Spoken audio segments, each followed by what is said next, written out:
Welcome to another edition of Web Chat with the Mayor. I'm Chris McMillan, joined as always by Woodstock Mayor Trevor Birtch. You had the big ceremony last Thursday night. How did that go?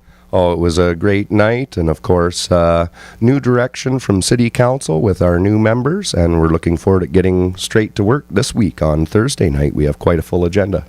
Absolutely, we're looking forward to that, getting into the budget process. I want to go back to your inaugural message. What were you kind of hoping to...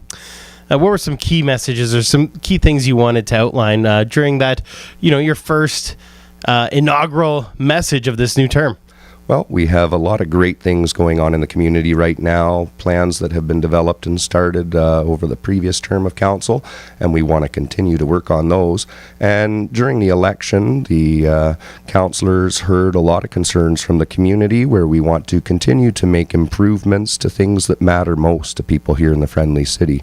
And one of the things that came out loud and clear is that we need to have a much closer working relationship between the city and some of our community partner organizations, and one of those being for all things for youth, wellness, and mental health, having a closer relationship with Welkin, and also for seniors. We have quite a large population of seniors here within the Friendly City, and there's a lot of programs that go on at the Southgate Centre, and many of those are booked solid, and so we're going to need to collaboratively look for ways to expand that facility for generations to come as well. We also heard about the need for more housing, all types of housing. There's been a lot of great work done with the Housing First policy at Oxford County, and we'll continue to advocate with senior levels of government as well as the developers and investors to make sure that we have more mix of housing for people here in the community, affordable and rent geared to income. And in doing that, we also need to look at the future, so the next 10 to 20 years for residential development. So we'll be probably getting to work in the new year on striking a committee to start talking to our neighbors again about adjusting our borders.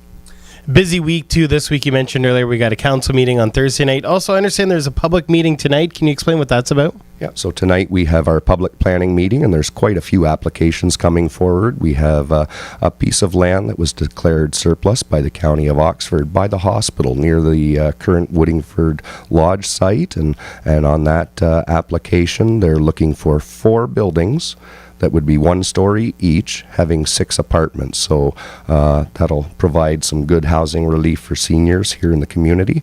We also have some infilling applications. A good example is at Devonshire, on the south side of Devonshire, just west of Huron, the second parcel in. They're looking at putting in 9 housing units there. From the street, you would see the side of 1 unit, it would be stacked going back in. That's a fairly deep property. Oh, I look forward to that. And of course, as always, Heart FM will have the follow-up for that. We're getting to that season, so I just want to get it out now. Merry Christmas, Happy Holidays, and Happy New Year as well. Yeah, definitely. And on my travels downtown, of course, I've been able to see families enjoying the horse-drawn carriage rides and spending time at Museum Square in that big red house that has a special friend from the North Pole. Yeah, if you want to get into the Christmas spirit, just go to downtown Woodstock. Once it gets dark out, take in the lights, the horse-drawn, especially on the weekends, Santa's Village. I mean, it's pretty hard not to get into the Christmas spirit when you get down there. I'm Chris McMillan, joined as always by Woodstock Mayor Trevor Birtch. Make sure to join us again next time for another edition of Web Chat with the Mayor.